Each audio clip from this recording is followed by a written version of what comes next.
जय श्री कृष्णा दोस्तों मैं 84 कोस की परिक्रमा का ये दूसरा वीडियो डाल रही हूँ, क्योंकि अगर मैं एक ही वीडियो बनाती तो वो बहुत ही लंबा हो जाता और आप लोगों को भी देखने में शायद पता नहीं मज़ा आता या नहीं आता। तो ऐसे मैंने छोटे छोटे वीडियो, मैंने 3 पार्ट में ये वीडियो बनाई है। तो आज मैं ये दूसरा पार्ट आपको डाल रही हूँ। जैसा कि ये आप देख रहे हैं, यहाँ 84 कोस की परिक्रमा में गोकुल में 84 खम्भे का ये मंदिर आता है। इसमें ये जो आप खम्भे देख रहे हैं, ये पंडित जी के पीछे आपको खम्भा दिखाई दे रहा है। इस तरह से पूरी इस भवन में 84 खम्भे हैं। इन खम्भों को आज तक, ये देखो ये खम्भा आपको दिखाई दे रहा है, इसी तरह 84 खम्भे हैं पूरे इसमें। ये खम्भे अभी तक किसी से गिने नहीं गए हैं, अभी तक आप इन्हें गिन नहीं सकते हैं। कोई इनको कम गिन पाता है, कोई इनको ज़्यादा गिनता है। तो ये अभी तक रहस्य बना हुआ है। आप भी आकर इस तरह की गिनती यहाँ पर करके देख सकते हैं। कई लोगों ने कोशिश की है, लेकिन किसी की भी ये 84 पूरे नहीं हुए। तो ये मैंने सुना था और आज मैंने प्रत्यक्ष देखा भी है। तो यहाँ पर ये मंदिर है यशोदा माँ और हमारे कृष्ण जी का। ये बहुत ही सुंदर मंदिर यहाँ पर आप देख रहे हैं। तो इस प्रकार हम चलते चलते हम यहाँ से आगे अगले पड़ाव के लिए हम चल दिए। 84 कोस की परिक्रमा के बाद आगे हम पहुँचे हैं रमन रेती पर। रमन रेती में आप सभी जानते हैं कि रमन रेती का क्या अर्थ है और रमन रेती में क्या होता है। जब तक ब्रज की भूमि में आप बिल्कुल ऐसे लेट कर नहीं नहाएंगे तो आपका ब्रज आने का कोई औचित्य नहीं है। तो रमन रेती में आप इसी तरह बच्चों की तरह आप देख रहे होंगे, यहाँ पर सभी कोई कैसे खेल रहा है, कोई घर बना रहा है, कोई बैठकर कोई पेट पलैया दे रहा है। तो आप ऐसे ब्रज की भूमि पर आप नंगे पैर चलेंगे तभी आपका यहाँ का आना सफल होगा। तो यहाँ ब्रज की भूमि में आप देखिए, रमन रेती में लोग, रमन रेती का मंदिर जो बना हुआ है बहुत ही सुंदर। ये बांस से जो इसका पूरा दरवाज़ा और पूरी एंट्रेंस जो बनी हुई है बहुत ही सुंदर, एकदम ऐसे मन को भाने वाली और मन को सुकून देने वाली जो यहाँ पर शांति थी। बेशक यहाँ भीड़ थी, लेकिन देखो कितना सुंदर और हरियाली भरा, हरा भरा यहाँ पर वातावरण।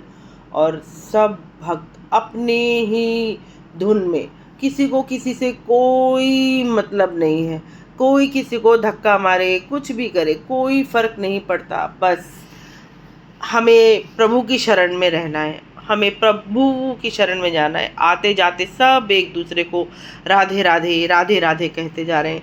आप ये देखिए, जब हम यहाँ पहुँचे थे तो आरती का समय हो रहा था। आज इतनी भीड़ हमें नहीं मिली कहीं पर भी, हम किसी भी मंदिर में और कहीं पर भी गए हैं तो भीड़ नहीं मिली। 84 कोस की परिक्रमा में रमन रेती का भी पड़ाव आता है, कुछ लोग यहाँ पर विश्राम करते हैं।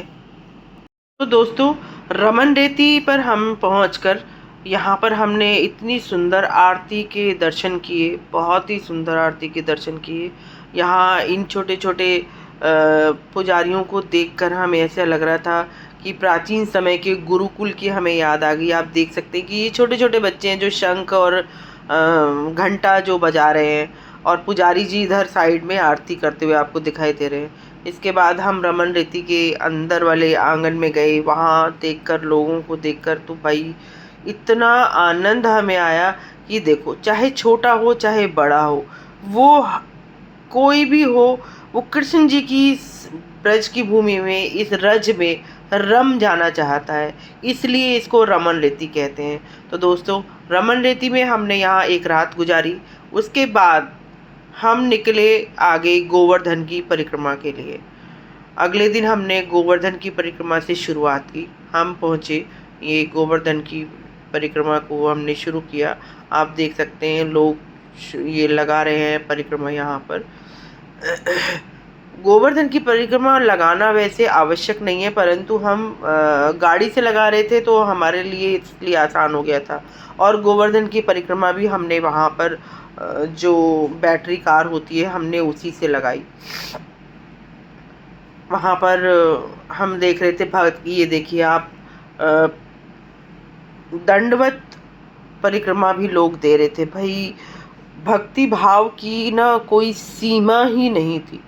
मैं देखकर हैरान कि इतनी गर्मी में, इतनी तपती दोपहरी, इतने जेठ के महीने में लोग सर पर अपना सामान रखे हुए और दंडवत दे रहे हैं।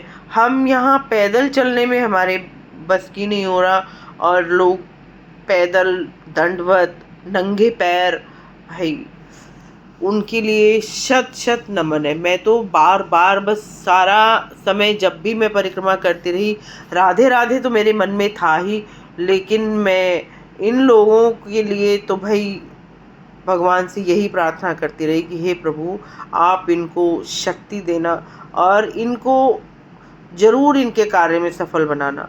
कई लोगों के तो पैरों में मैंने छाले देखे, इतने छाले कि वो चलना भी मुश्किल हो रहा था, पर वो रुक नहीं रहे थे। उनको रुकने का कोई वो नहीं था कि हमें रुकना है, नहीं, उनको चलना है और वो चलते ही जा रहे थे। तो दोस्तों मैंने ना ये छोटी छोटी जो वीडियो बनाई है, ये गोवर्धन की परिक्रमा का जो वीडियो है, ये आप मेरे साथ अभी समय गोवर्धन की परिक्रमा लगा रहे हैं। अब हम आएंगे यहाँ पर बीच में एक पूछड़ी का लौठा का यहाँ मंदिर आता है, वहाँ पर हाजिरी देनी ज़रूरी होती है। ऐसा कहते हैं जैसे वैष्णो देवी के मंदिर में हम जाते हैं तो भैरव बाबा के अगर हमने दर्शन नहीं किए तो कहते हैं कि यात्रा अधूरी मानी जाती है। इसी तरह अगर हमने यहाँ पर ये हनुमान जी का मंदिर आएगा, ये हनुमान जी के मंदिर में अगर हमने दर्शन नहीं किए, वहाँ पर अपनी हाजिरी नहीं लगाई, तो ऐसा माना जाता है कि गोवर्धन की परिक्रमा अधूरी मानी जाती है। तो जब भी आप गोवर्धन की परिक्रमा लगाएं तो ये एक मंदिर है, यहाँ इस मंदिर में आप ज़रूर दर्शन करें और अपनी हाजिरी लगाएं। प्रभु से कहें कि हे प्रभु हम गोवर्धन की परिक्रमा के लिए आए हैं, आप हमारी परिक्रमा को स्वीकार कीजिए और इसे सफल बनाइए। तो आप भी मेरे साथ इसके दर्शन कीजिए। लोग हमारी तरह जो थे वो सभी इनके दर्शन कर रहे थे। ये देखिए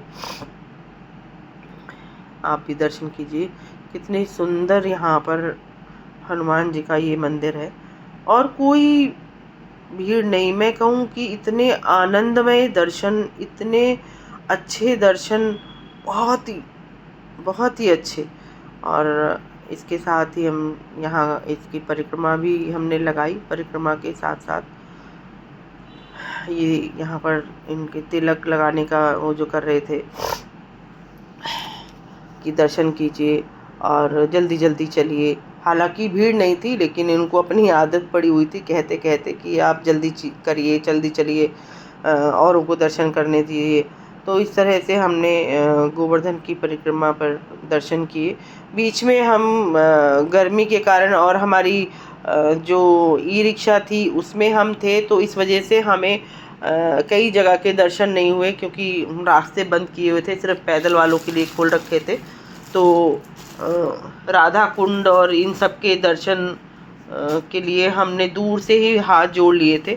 ये पीछे ये हनुमान जी के मंदिर में पीछे कुछ लोग स्वास्तिक बनाकर वो कर रहे थे। ये मानसरोवर राधा कुंड उसमें इसको बंद कर रखा था क्योंकि ऐसा सुना था कि अभी यहाँ पर दुर्घटना हो गई थी, तो इसलिए इसको बंद कर रखा था। तो हमने इसके पीछे से दर्शन किए थे। फिर इसके बाद हम पहुँचे 4 धाम की यात्रा में बद्रीनाथ। तो दोस्तों ये हमारे बद्री विशाल हैं। आप बद्री विशाल जी के यहाँ दर्शन कीजिए। दर्शन करके आप मुझे और अपने आप को भी सफल बनाइए। यही वहाँ पर एक कुंड था जहाँ पर लोग नहा रहे थे, बड़ा आनंद उठा रहे थे, लेकिन गर्मी की वजह से हमने दूर से इसको प्रणाम किया। ये बद्री विशाल जो मंदिर है, चारों धाम की यात्रा यहाँ पर अब शुरू हो गई है। जैसा कि मैंने आपको बताया था कि कृष्ण जी के जो माता और पिता थे, यानी कि माँ देवकी और पिता वसुदेव, उन्होंने 4 धाम की यात्रा का कृष्ण जी से कहा, लेकिन वो उस समय इतने बूढ़े हो चुके थे कि वो जा नहीं सकते थे। तो कृष्ण जी ने चारों धामों से प्रार्थना की कि वो यहीं आ जाएं ब्रज में और उनके पिताजी और माताजी यहाँ दर्शन करें। तो चारों धाम यहाँ ब्रज में भी हैं, जो कहीं वहाँ दूर नहीं जा सकते वो यहाँ जाकर दर्शन कर सकते हैं। बद्री विशाल, गंगोत्री, यमुनोत्री और बाबा केदारनाथ, चारों धाम आपको यहीं ब्रज में मिलेंगे। और आप मेरे साथ यहाँ पर अभी बद्री विशाल के दर्शन कर रहे हैं। ये बद्री विशाल का मंदिर है, बिल्कुल वैसा ही मंदिर बनाने की कोशिश की है, उतना थोड़ा फ़र्क है, लेकिन अंदर की भव्यता वो बहुत ही सुंदर है। आप देखेंगे तो ना ऐसा, मैं तो जिस मंदिर में भी गई ना, मुझे समझ नहीं आ रहा था कि मैं वहाँ से, मेरा आने का मन ही नहीं कर रहा था। तो दोस्तों, आपने मेरे साथ ये दर्शन किए बद्री विशाल के। अब इसके बाद हम मिलेंगे आपको दूसरे वीडियो में। मेरे साथ बोले जय श्री कृष्ण।